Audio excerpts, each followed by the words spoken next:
Tervist kõigile vanadele ja uutele fännidele, et Oruratsanik on tagasi, nagu näha, siis läks ainult pool aastat aega, et jõuda tagasi.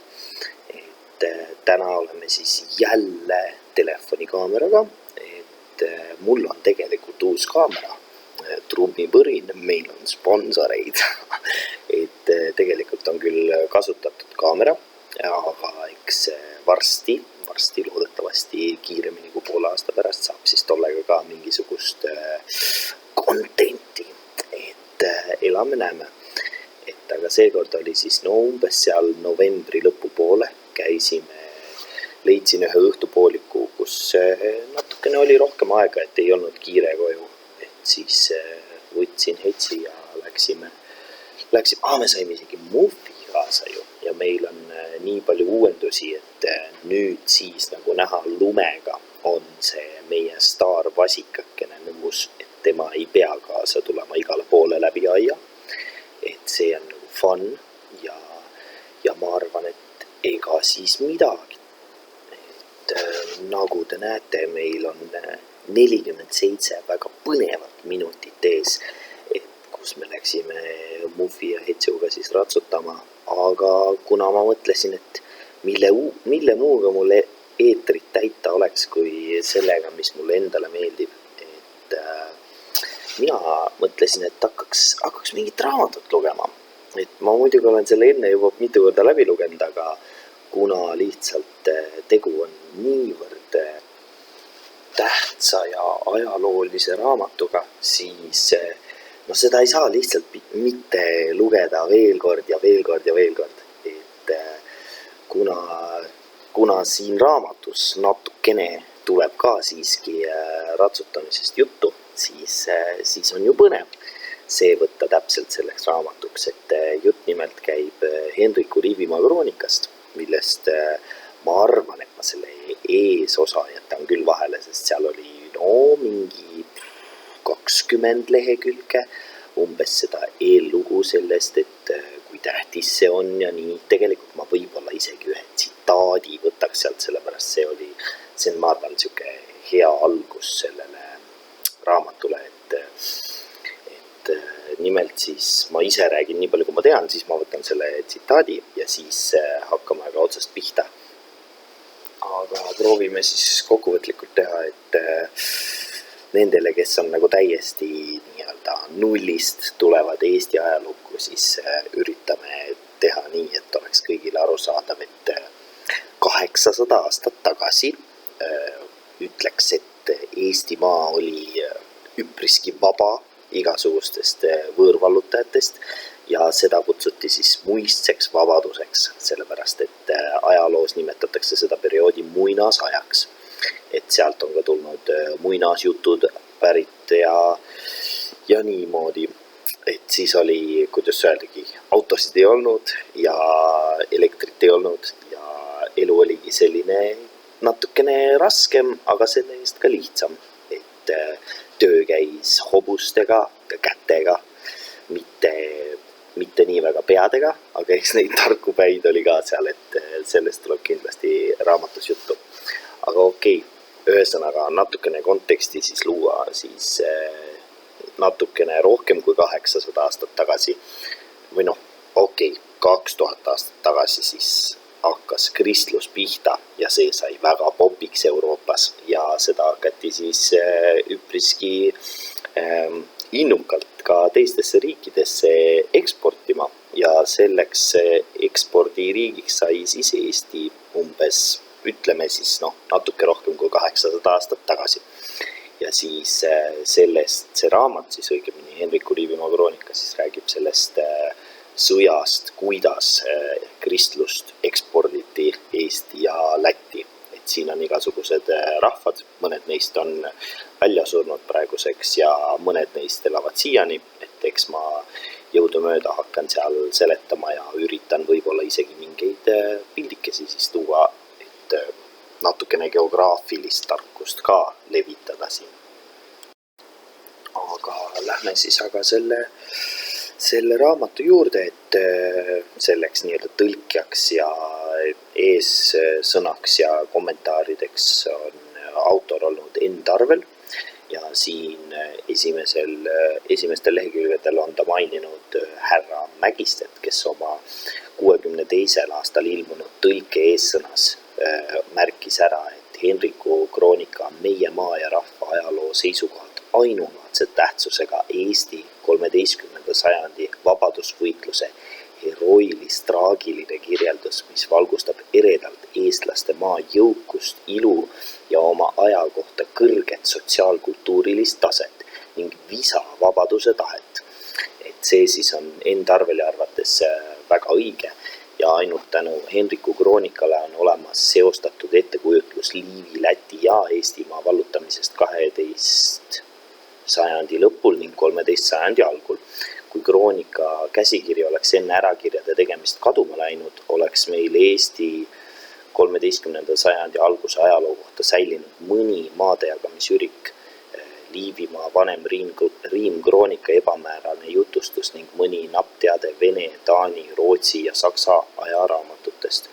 Kui neis allikates sisalduvat teavet võrrelda Henriku kroonika omaga, siis selgub, milline varandus kroonika tõepoolest on meie ajaloopildi jaoks. Henrik annab Madisepäeva lahingust juba üpris asjaliku kirjelduse, aga Liivimaa vanem kroonika kirjutab ilma igasuguse ajamääranguta ainult siis mindi eestlaste maale, leiti sealt paganad, need ei tahtnud taanduda, kanged ja üllad tõid eestlastele sõja.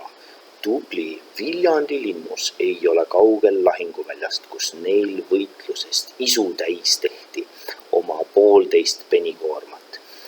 Lühikese ajaga sai 1400 surma. Nende kõrgus aeti neist vendade abiga välja. Et rootslaste käekäigust Lihulas 1220. aastal jutustab Henrik terve paragrahvi, aga Rootsi kroonikas, mis on niinimetatud Uppsala annaalid, siis teatab, et 1220. aastal tapeti Linköpingi piiskop Karl ja hertsog Karl 6. päeval enne Augusti iide Ridala juures. Samuti on Taani kuninga sõjakäiguga Revalasse 1219. aastal, millest Taani Ribe kloostri annaalid teatavad ainult, et 1219. aastal tungis kuningas Valdemar kogunud ülisuurest sõjaväe 1500 laevaga Eestimaale ja pärast paljusid sõdu pööras terve selle maa Kristuse usku ning heitis taanlaste alla kuni praeguseni. Ja siis Stade kloostri annaalid teatavad, et issanda aastal 1224 eestlased jätsid maha katoliku usu, minnes liitu barbarite ja venelastega, aga uus ristisõitjate vägi pani nende kallal toime kättemaksu. Esimene Novgorodi riimkroonika kirjutab samast sündmusest. Nende aja arvamine on muidugi seal hoopis vanemast ajast, et nende jaoks oli aasta 6732. Samal aastal tapsid sakslased Vürst Vjatško Jurjevis, aga linna võtsid ära. Nii napid on neis allikates teated eestlaste suurest vastuhakust, mis toimus siis 1223. aastal kuni 1224 Tartu kaitsmisest ja vallutamisest, millele Henriku kroonikas on pühendatud peaaegu tervenisti 3 peatükki. Okei, siin igatahes läheb raamat edasi igasugustesse pikematesse juttudesse, aga minu arust lihtsalt on hästi huvitav see, kuidas ka teised allikad on nagu kirjutanud sündmustest, mis on juhtunud, et sellepärast see Henriku kroonika ongi niivõrd põhjalik, lihtsalt põhjalik, et kõik eellugu ja kõik asjad, et see on nagu väga nii-öelda ristisõdijate vaatest, just nimelt Saksa ristisõdijate vaatest, et ma juba hoiatan ette kohe, kui ma siin lugema hakkan siin. See on nüüd põhimõtteliselt see on esimene lehekülg, aga Enn Tarveli selles tõlkes on ta 25, sellepärast et seal oli lihtsalt 25 lehekülge, 20 seda siukest, tutvustust ja analüüsi ja tagasisidet ja sellist asja. Et ma lihtsalt hoiatan ette, et siin ongi, see tekst on põhimõtteliselt selline, nagu kui me praegu võtaks peaks selle Ukraina sõja, siis see on nagu niimoodi, et noh, nagu Vene propaganda põhimõtteliselt ukrainlasi vaadates, et noh, saad aru, fašistid ja värg, kurat, tead vastast nii palju, aga me tapsime nad kõik ära ja kus me siis ikka võitsime. Et see on nagu umbes selline, et see on lihtsalt selline väga jumalakartlik ja selline tubli, väga kristlik siuke preestrik nimega Henrik on siis selle kirja pannud. Vot. Aga võtame siis lahti, et esimene raamat Liivimaast, esimesest piiskopist, Meinhardist. Muideks selle Meinhardiga on väga äge lugu, kuidas ta surma saab, et me jõuame selleni kohe ja see on väga lõbus. Jumala ettenägelik hoolitsus on Rahabit ja Paabelit, nimelt segaduses olnud paganarahvast meeles pidades äratanud ebajumala kummardajad liivlased meie uuel ebajumala teenimise ja patuunest nõndaviisi oma armastuse tulega. Segebergi, ma tahtsin Segebergi pildi panna, et kus kurat see Segebergi klooster veel olema peaks. Kätte sain, see on seal vasakul selle Lübecki linna juures, et täpselt Taanist allpool see hall täpkene. Ma lihtsalt konteksti loomiseks ütlen ära, et hästi paljud sakslased ja inimesed, kes tulevad siia teemasse, hakkavad olema just sealt kandist pärit. Et siis, kui te kunagi kedagi huvitab, kust kohast need Balti sakslased pärit olid ja kust kandist nad siia tulid, siis umbes sealt kandist. Et see on vana, kuidas öeldagi, Saksimaa. Seal elas siis sakside hõim germaanlastest. Nii, aga igatahes jätkame siis selle Segebergi kloostriga. Segebergi kloostris oli auväärse eluviisiga ja austatud halli peaga mees, preester Õndsa Augustinuse ordust ja ta oli kaupmeeste seltsiga Liivimaale lihtsalt Kristuse pärast ja ainult jutlustama. Oot, see lause on mul valesti. Ta tuli kaupmeeste seltsiga Liivimaale lihtsalt Kristuse pärast ja ainult jutlustama, sest saksa kaupmeestel, kes olid liivlastega sõprussidemeis, oli kombeks sagedasti laevaga Väinajõge mööda Liivimaal käia.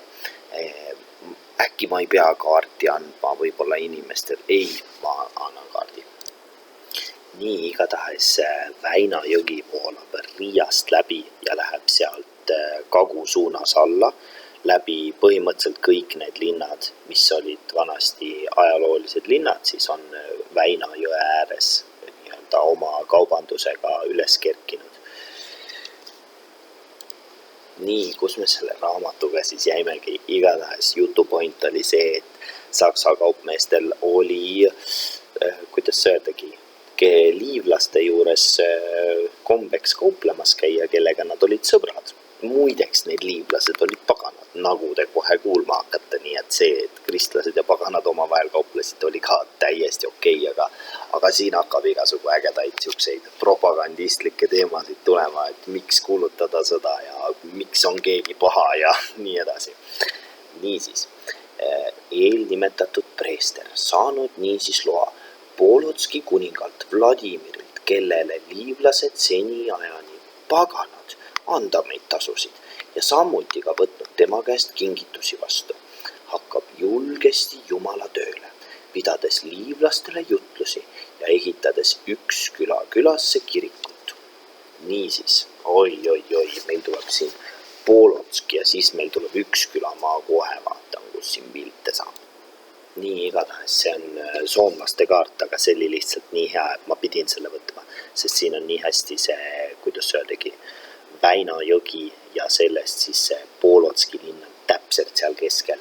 Et see oli siis, ta peaks olema slaavlaste linn, igatahes tol ajal olid seal slaavlased, kes siis tegid endale ühe vürstiriigi sinna.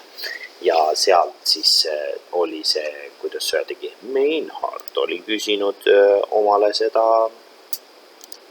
seda luba, et siis hakata seal jutlust pidama ja kristlasi vaikselt mudima nendest pagana liivlastest.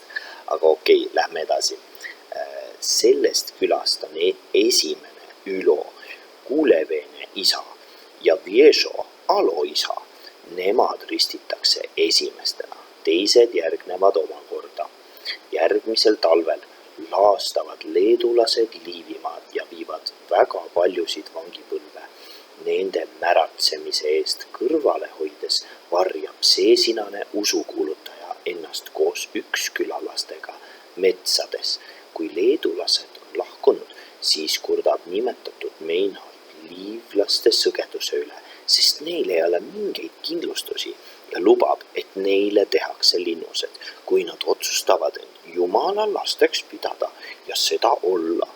Tehakse otsuseks ja tõotatakse ja kinnitatakse vaatega, et nad võtavad ristimise vastu. Niisiis tuuakse järgmisel suvel Ojamaalt. Okei, ma võtan kaardi välja, pärast keegi ei tea, mis on Ojamaa. Nii, esimene pilt on siis Ojamaast, mis on, nagu te näete, päris lähedal meile. Et seal oli vanasti päris suur kauplemiskeskus, kus olid ja teine pilt on siis Ükskülast, mis on läti keeles Ikskile ja see on siis Riiast mööda Väina jõge veel edasi minna sinna kagu poole. Aga mis seal ikka, jätkame siis raamatuga. Põhipoint oli siis see, et Meinhard, kes oli sealt Segebergi kloostrist pärit, sai loa Polotski kuningalt Vladimirilt, et tema võib hakata seal liivlasi ristiusustama. Nagu ma aru sain, siis üpriski rahumeelselt, et küll see ägedam ja agressiivsem teema tuleb. Nii siis, kuhu meil see järgi jäigi? Enne Üksküla linnuse ehitust algust ristitakse osa rahvast ja kogu rahvas tõotab, kuigi küll valelikult, et nad lasevad ennast ristida. Kui linnus on valmis, nii kerkivad müürid vundamentidel. Et 5 osa linnust kerkib usukuulutaja kulul, läheb see tema omandiks. Tema oli algul ostnud kirikule krundi. Kui lõpuks linnus valmis, taganevad ristitud usust, kes veel polnud uuesti sündinud, keelduvad usku vastu võtmast. Ometi ei loobu seesinane Meinhard ettevõtmisest. Sel ajal said semgalid, paganlikud naabrid kiviehitisest kuulda ja teadmata, et kive kinnitatakse mördiga, arvasid suurte laevaköitega tulles oma rumala aruga, et veavad linnuse Väina jõkke, kuid saanud ammuküttidelt haavata, läksid nad kaotusi kandes ära. Okei. See ala seal on siis semgalid ehk Väina jõest vasakul. Ma vaatan, et siin tuleb nii palju infot juurde, et kurat peaks lausa oma kaardikese tegema ja kõik info järjest sinna peale panema, sellepärast et siin läheb kohe veel huvitavamaks see asi. Aga te annate ju mulle kõik andeks selle, et ma veel ei oska igasugu ägedaid kaardilahendusi teha, et ma loen lause ette ja siis vaatame, mis me seal kaardil teha suudame. Naabrid holmlased veavad eelnimetatud Meinhardit samasuguse lubadusega alt, saades kavalusest kasu, sest neile tehti linnus. Nii igatahes koht, millest ma kohe rääkima hakkan, on siis sealt Ükskülast, mis on selle kaardi keskel, natukene vasakul pool, seal selles jõe laiemas kogumis, nimelt seal oli vanasti paar saart, kuhu ma kohe sisse zoomin. Igatahes see on kaart umbes aastast 1900, seal on päris mitu saart, seal see kõige ülemine parempoolne on siis Holmisaar ja selle elanikke kutsuti holmlasteks, kes siis samamoodi vaatasid, et Meinhard, hea jobuke Saksamaalt, kurat, et ütleme talle, et me hakkame ka siin usku vahetama, siis ta ehitab meile kivist linnuse või kutsub targad mehed, kes kurat näitavad, kuidas see linnuse ehitamine käib ja siis hakkavad aga mõnusasti elama seal kõigi leedukate ja pahalaste eest varjul. Nii, aga jätkame siis nende holmlastega. et esmalt lasksid end ristida olgu mis tahes kavatsusega 6, kelle nimed on Viljendi, Uldenago, Valde, Valdeko, Gerveder, Vietšo. 2 nimetatud linnuse ehitamise vahel pühitsetakse Meinhard Bremeni metropoliidi poolt piiskopiks.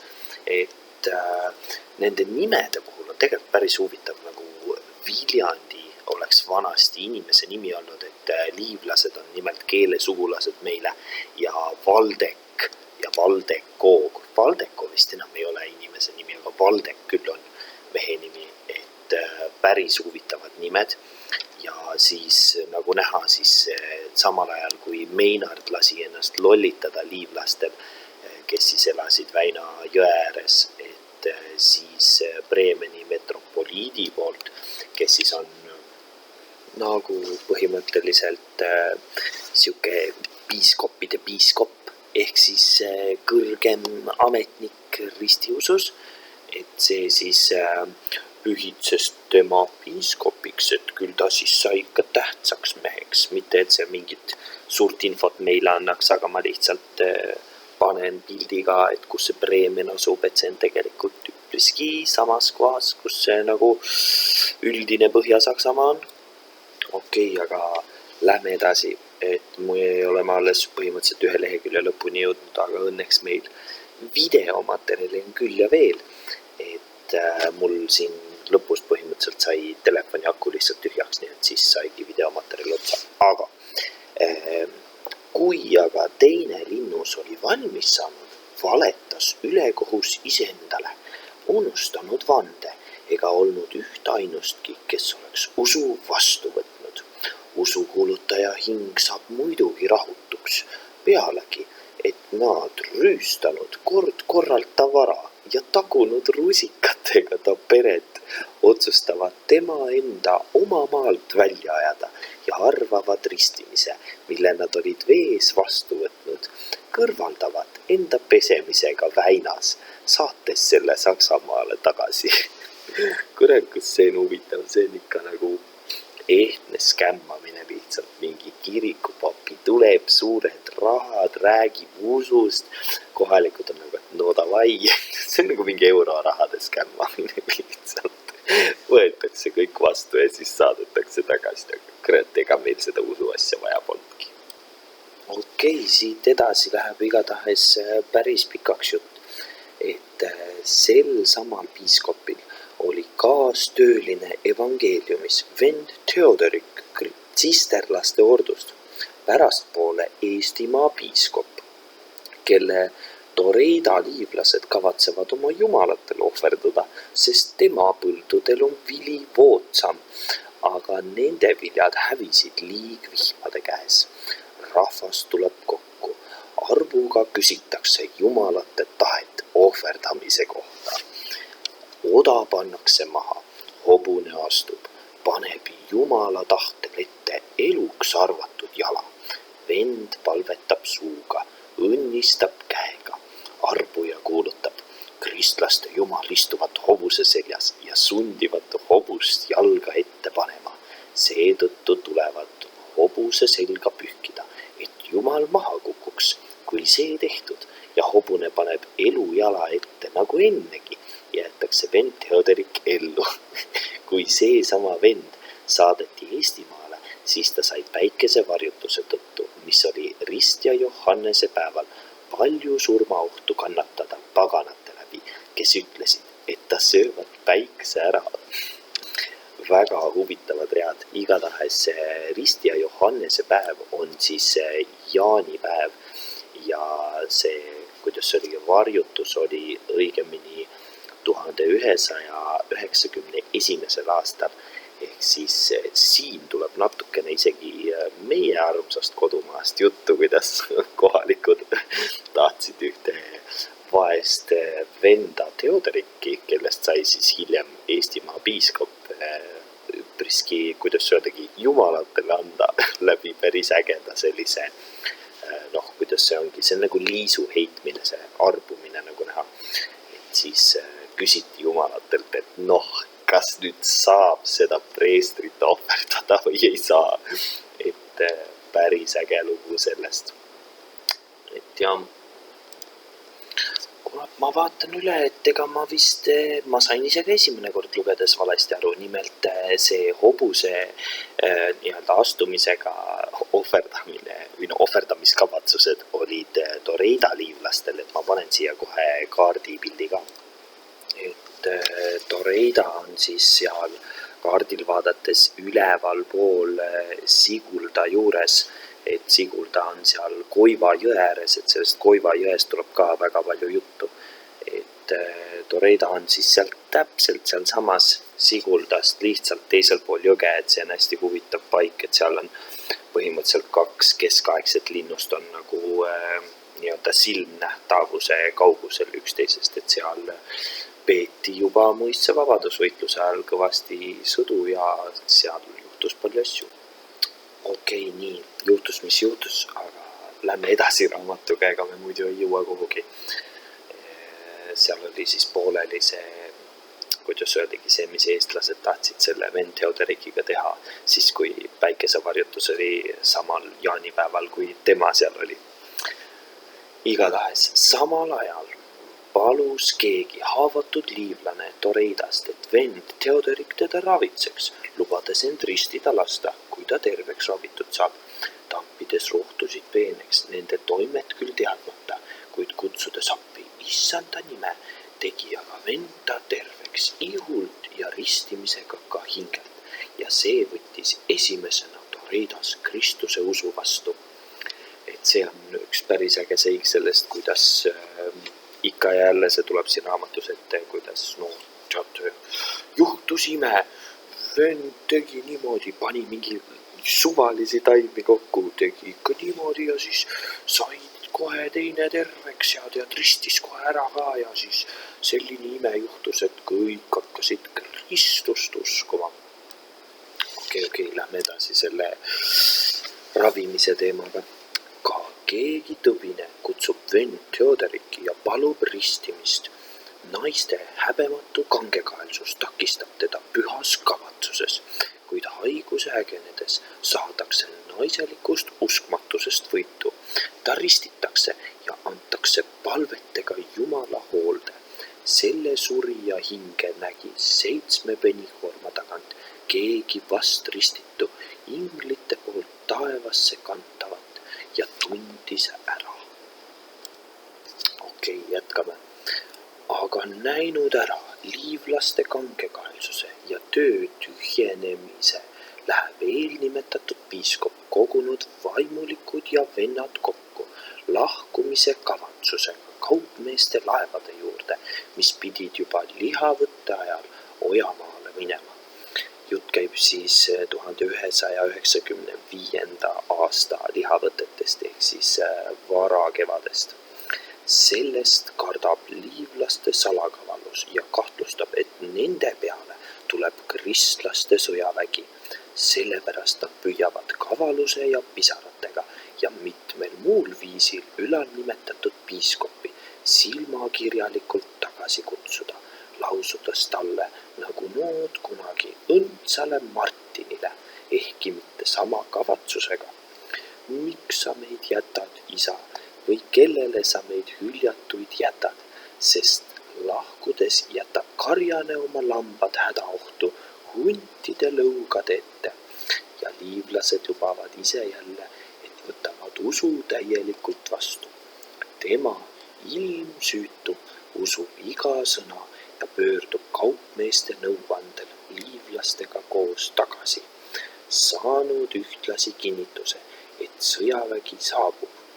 Nimelt olid mõned sakslaste ja mõningad taanlaste ja norralaste ja üksikute muude rahvaste hulgast lubanud sõjaväge siia tuua, kui tarvis on.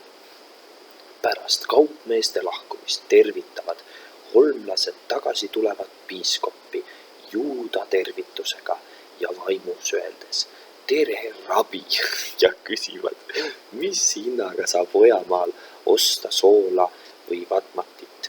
Et see siis oli nimelt, kuidas öeldagi, näide liivlaste kahepalgelisusest, et ma kunagi lugesin mingisuguse taustainfo selle soola ostmise ja vatmati ostmise läbi, aga näe, vatmat on jäme Kalev, siin on see seletuses kirjas, et Kalev on selline riie.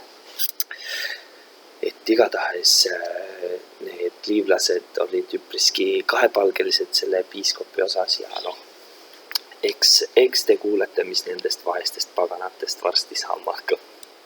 Muidugi ei saa välistada seda, et see on ikkagi Kristuse vendade poolt kirjutatud raamat, et seal suudetakse ikka teha vastavalt neid kuidas öeldagi, propagandistlikke nõkse selleks, et õigustada enda sõjaväega kohale tulekut ja rahva tapmist. Igatahes südamekibedus annab pisaratele voli ja ta suundub üks külasse ja asub uuesti oma majja. Ta määrab päeva, et rahvas kokku kutsuda, tõotust meelde tuletama. Päevast nad kinni ei pea, tõotust ei täida. Sellepärast pidanud omadega nõu kavatseb ta reisida Eestimaale, et sõita nende kaupmeestega, kes olid seal talvitunud. Edasi Ojamaale.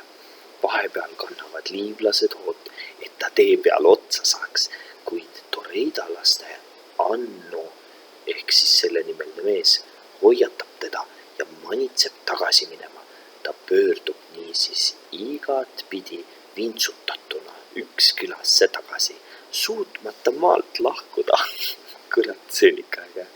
Et muidugi me ei tea, kui palju sellest on nagu selline nii-öelda juurde mõeldud ja liivlaste nagu maha tegemiseks, et nad igat pidi kiusasid vaest seda, kuidas öeldagi, piiskopi. Aga võib-olla võis ka nii olla, ega me ei tea. Sellepärast läkitas ta salaja oma saadiku vend Theodoriki Toreidast isand paavsti juurde nõu küsima. Nähes, et ta maalt välja ei pääse, sai see liivlaste valitsusest vaga kavalusega võitu, sõites hobusega ratsa, stoola, raamat ja pühitsetud vesi kaasas, otse kui haiget külastama. Nii, stoola on siis katoliku preestri missarüüsse kuuluv värviline siidist õlalint, ehk siis see vaene Theodorik, kes oli siis läkitatud Meinardi poolt saadikuks, ma pakun siis abivägesid kutsuma, aga igatahes läks nagu nii-öelda spioonina, et näitles, et ta läheb mingit haiget külastama. Aga siis kohe loeme, mis tast siis edasi sai. Pärivatele teekäijatele seda oma teekonna põhjusena ette tuues pääses ta maalt minema ja jõudis kõrgeima ülempreestri juurde pärale. See kõrgeim ülempreester on niisiis paavst, kes oli aastal 1191 Coelestinus III. Kuulda saanud ristitute arvu arvas siis kõrgeim ülempreester, et neid ei pea maha jäetama, vaid otsustas, et neid tuleb sundida usust, mille nad olid vabatahtlikult vastu võtnud, kinni pidama. Ta lubas pealegi kõikide pattude andeks andmist kõigile, kes võtnud risti ja lähevad üle mere seda esikirikut üles ehitama.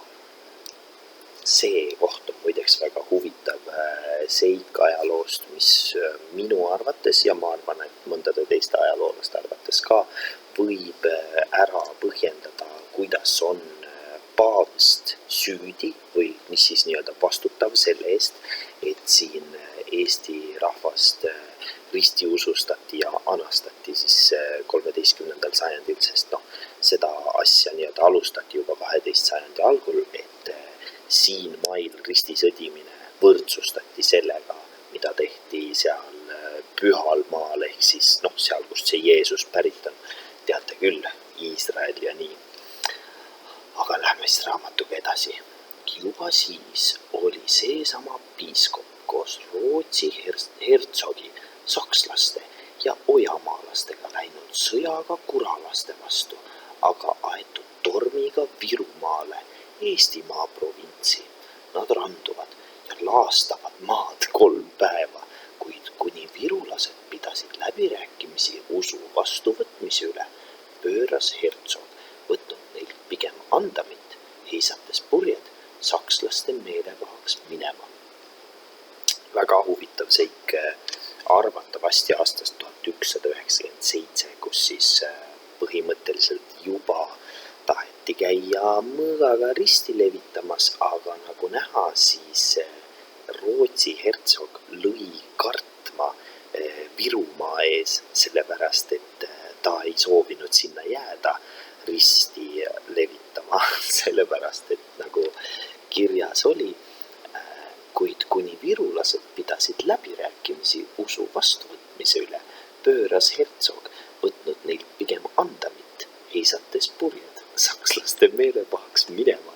Et see on tegelikult meie lähinaabrite ehk rootslaste ja ka tegelikult venelaste siuke eripära või pigem nagu siuke kohaliku tasandi tundmine, et nemad ei tahtnud jääda siia nagu, kuidas öeldagi, okupeerima, vaid pigem tegid seda kohalikku tava, kus lihtsalt, kuidas öeldagi, võetakse pigem hõbedat ja siis minnakse koju tagasi.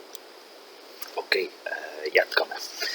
Vahepeal jääb piiskop hardalt meelespehtav Meinard pärast paljusid vaevu ja valusid voodisse maha ja nähes, et ta sureb, kutsub kokku kõik Liivimaa ja Toreida vanemad ja küsib, kas nad tahavad pärast tema surma jääda edaspidi ilma piiskopita.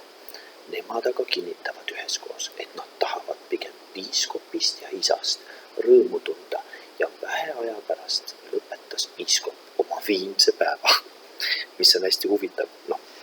Muidugi ma pole kunagi nii vana olnud, et ma tehaks, et tunned, et surm on tulemas ja siis veel jõuad seal, et kutsuda tähtsaid vanemaid kokku ja veel kurat aru pidada.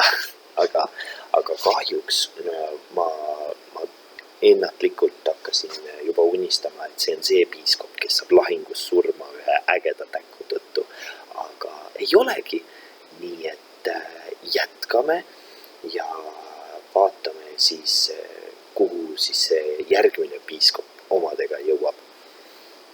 Muideks, siin muidugi tulid need Toreida ja liivlased ja asjad, aga nendest ma juba näitasin pilti, nii et ma loodan, et teil mälu püsib ja hakkavad asjad meelde jääma, kui ei jää, siis pole hullu, aga pausile mingi guugeldada.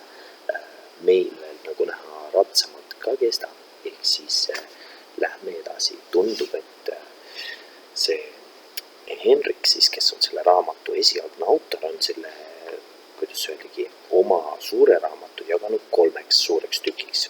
Nimelt teine osa siis on piiskop Bertholdist ja nüüd siis tuleb tema ametisse pühitsemisest. Kui matusetalitus kombekohaselt peetud ja piiskop liivlaste olgu mis tahes laadi halisemise ja pisarate saatel maetud, arutatakse järglase asja ja saadetakse Bremeni emakirikusse sobiva isiku järele. Osutatakse Lokkumi abdi Berthold auväärse isikule tsisterlaste ordust. Okei, mina ei tea, kus Lokkumi see klooster asub, nii et me lähme kaardi järgi. Nii nagu näha, siis Lokkumi klooster asub täpselt Bremeni ja Hannoveri vahel. Et loeme siis aga edasi ja peame meeles, et Bertholdikene on sealt pärit. Algul paistab tal minek raske, kuid veenduna metropoliidi palvetest asub ta usu kuulutamise koorma ette. Saanud piiskopiks siirdub ta Liivimaale esialgu ilma sõjaväeta õnne katsuma, usaldades end issanda hoolde. Tuleb Ükskülasse ja võttes kirikuvara enda valdusse, kogub enda ette kokku kõik paremad, nii hästi paganad kui kristlased. Ta püüab neid leplikuks teha jookide ja toitudega ja kingituste andmisega, öeldes, et on tulnud nende kutsel ja järgneb oma eelkäijale aujärjel. Nad võtavad ta esialgu lahkesti vastu. Aga Holmi kalmistu pühitsemisel vaidlesid ühed, et põletada ta kirikus, teised, et lüüa maha, kolmandad, et uputada. Nad heitsid ette, et vaesus olevat tema tuleku põhjus. Niisiis algust silmas pidades läheb ta salaja laevade juurde ja pöördub tagasi Ojamaale ja läinud edasi Saksamaale, kurdab nii hästi isand paavstile kui ka metropoliidile ja kõigile ristiusulistele Liivimaa kiriku lagunemist. Niisiis tõotab isand paavst pattude andeks andmist kõigile, kes võtavad vastu ristimärgi ja relvastuvad sõnamurdlike liivlaste vastu, läkitades selle samale piiskop Bertholdile, nagu tema eelkäijalegi selle kohta kirja. Et päris kõnekas paar sellist lauset, et põhimõtteliselt nagu näha, siis vana hääkitukas Berthold läks kohe vinguma, et minul ei ole sõpru siin Liivimaal, tulge mulle appi. Et loeme siis, kuidas tal edasi läheb. Piiskop niisiis, olles kogunud mehi, tuleb sõjaväega Liivimaale ja jõuab Holmi linnuse juurde, mis aga asetseb keset jõge, nii nagu ma näitasin teile seal saarekese peal. Saatnud saadiku üle vee, küsib ta, kas nad otsustavad usu vastu võtta ja vastuvõetuna pidada. Nemad karjuvad, et nad ei taha usku meelde tuletada ega seda pidada, aga piiskop ei saanud neile kahju teha, sest ta oli hooletult laevad tahapoole jätnud. Seepärast pöördub ta sõjaväega Riia paika tagasi ja peab omadega nõu, mis teha. Riia paik on sellepärast Riia paik, sest Riiat ei ole veel asutatud, et Riia asutamine veel tuleb, mis on ka muidugi väga huvitav, et sellised asjad leidsid aset siis 800 aastat tagasi ja mõnda asja ei olnud varem olnudki ja see on, kuidas öeldagi, põhimõtteliselt üks külalinnus ja Holmi linnus on vanemad kui Riia linn. Niisiis, vahepeal koguneb liivlaste kogu tema vastu ja võtab Riia mäe taha koha sisse, valmistub võitlema. Nad saadavad siiski piiskopi juurde saadiku, pärides sõjaväe kohale toomise põhjust. Kurat, koomiline, tulevad sõjaväega kohale ja siis väga õiged enne taplema hakkamist küsivad järgi, et oot, miks te ikka tulite? Piiskop vastab, et nad on just nagu koerad okse kallale, ühtelugu usust paganausku tagasi pöördunud. Liivlased ütlevad siis, selle põhjuse me lükkame endalt tagasi, kui sina ainult pöörduksid omadega, saates sõjaväe tagasi, rahus tagasi oma piiskopi kohale ja sunniksid neid, kes on usu vastu võtnud, seda pidama. Teisi aga meelitaksid seda vastu võtma sõnadega, mitte piitsahoppidega. Piiskop nõuab neilt selle tagatisena poegi pantvangideks, aga nemad vaidlevad kogu hingest nende andmise vastu. Vahepeal nad annavad ja võtavad vastu lühikese vaherahu oma poole kokkukogumise tarbeks, saatnud kombe kohaselt vastastikku odad rahu kinnituseks. Selle rahu ajal tapsid nad palju hobustele moona otsivaid sakslasi. Seda näinud, ütles isand piiskop rahu üles, saates neile oda tagasi. Oh, jess, siit tuleb see koht, mida ma olen ootanud. Väga hea, mul tundub, et mul on piisavalt videomaterjali, et seda ära lugeda, kuidas vaene piiskop surma saab oma hobuse tõttu. Piiskop Bertholdi lahingust ja tema tapmisest. Liivlased kisendavad ja käratsevad paganlikul kombel. Vastaspoolel relvastuvad sakside rivid võitlemiseks ja sööstavad tormates paganatele peale. Liivlased põgenevad. Piiskopi kannab ta hobuse väledus, keda ta viletsasti tagasi hoiab. põgenejate hulka. 2 haaravad ta kinni, 3. nimega Ümaut pistab ta selja tagant odaga läbi ja teised rebivad ta liigehaaval lõhki. Liivlased põgenevad ülepeakaela, kartes, et sõjavägi ajab neid taga, sest nad näevad üht tapetud sakslaste sõjakiivrit, mille tapja liivlane oli endale pähe pannud, sest kaotanud oma pea läheb sõjavägi muidugi rahutuks ja nad hävitavad nii